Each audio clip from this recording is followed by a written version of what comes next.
আসসালামু আলাইকুম, আশা করি সবাই ভালো আছেন।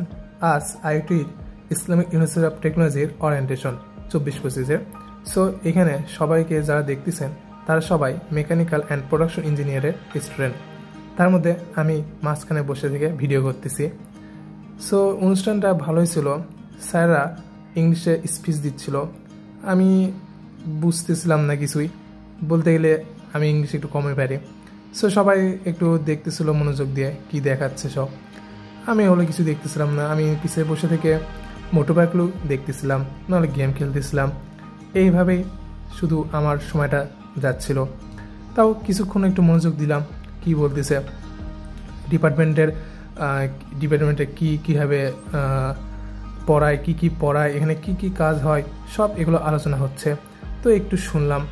তো আমাদের সেমিস্টার এরকম কখন হবে, আমাদের আইআইটিতে স্টুডেন্ট, এইগুলো নিয়ে আলোচনা হলো। সো এগুলো শুনে আমি বের হয়ে আসলাম। বের হয়ে কিছুক্ষণ একটু হাঁটলাম পুকুর পাড়ে একটু দেখলাম, হেঁটে হেঁটে আর কি করব। এরপর আমি বের হয়ে আসলাম অন্য একটা আমাদের যে বিল্ডিং যেখানে আমরা ক্লাস করব সেখানে একটু দেখতে গেলাম। সো দেখতে দেখতে হাঁটতে হাঁটতে একটু আশেপাশে দেখলাম সবাই শাড়ি পরেছে, কেউ পাঞ্জাবি পরেছে, কেউ স্যুট পরেছে। কিন্তু আমাকে তো দেখলেন আমি একটা শার্ট প্যান্ট, একটা টি শার্ট, একটা প্যান্ট আর একটা শু পরে হাঁটতেছি। এটা আমার বোন, ওও অনেক আনন্দে আছে। ওটা আমার মা ছিল আগে যেটা দেখলে। সো সবাই দেখেন ছবি তুলছে পাঞ্জাবি পরে, কেউ শাড়ি পরে, মেয়েরা শাড়ি পরে, বেশিরভাগ মেয়েরা শাড়ি পরে, ওরা শাড়ি পরে আছে। বাট তাদের দেখতেও অনেক সুন্দর লাগতেছিল, মানে আমাকে একটু দেখতে ভালো লাগতেছিল না বলতে গেলে। এটা হচ্ছে mechanical MPO department, mechanical of production engineer. So ভিতরে একটু ঢুকলাম, ঢুকে দেখলাম এই তো স্যার স্টুডেন্ট করতেছে। ভিতরে দেখলাম কিছুই নাই। তারপর বের হয়ে আসলাম। এবার বের হয়ে আসে মেকানিক্যাল অ্যান্ড প্রোডাকশন ইঞ্জিনিয়ারের ল্যাব দেখতে গেলাম। সো ল্যাবে ঢুকলাম, ঢুকে দেখলাম বন্ধ।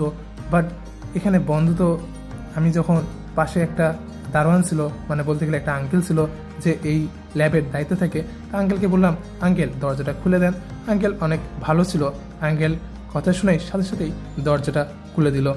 সো এরপর দেখতে পাচ্ছেন যে কতগুলো মেশিন, এগুলো সব মেকানিক্যাল ইঞ্জিনিয়ার মেশিন। তো ভিতরে এখন ঢোকা যাক। তো ভিতরে এখন ঢুকলাম, ঢুকে মেশিনগুলো দেখতে থাকলাম পুরো আস্তে আস্তে আস্তে। বলতে গেলে মেশিনগুলো অনেক উচ্চ লেভেলের ছিল এবং জানি না এগুলো কী ধরনের মেশিন এবং কি কাজ করে। শুধু আস্তে আস্তে ঘুরতে থাকলাম। এই তো এমপি একটা ডিপার্টমেন্টের আরেকটা মেশিন, এটা এসির মেশিন নাকি গাড়ির মেশিন, আমি তো কিছুই বুঝতেছিলাম না। যখন ক্লাস শুরু হবে তখনই বুঝতে পারবো। ক্লাসটা কবে শুরু হবে ভাই, আমি এটা অপেক্ষায়